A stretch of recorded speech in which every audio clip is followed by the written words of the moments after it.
Magandang araw mga payapot! Mini vlog po tayo for today's video.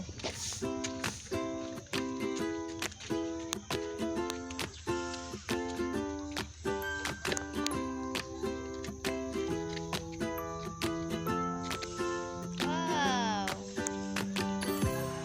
Meron ng pathway.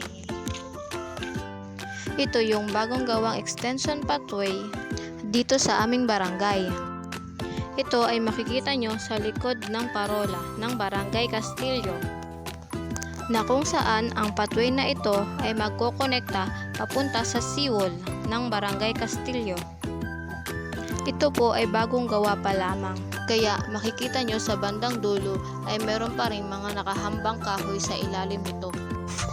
Maganda ito at sobrang safe sa mga bata dahil malawak ito kumpara sa seawall. Kaya naman thumbs up sa sangguniang barangay na gumawa nitong proyekto, dahil malapit-lapit na ang lalakadin namin papuntang seawall at andito na po tayo sa may seawall.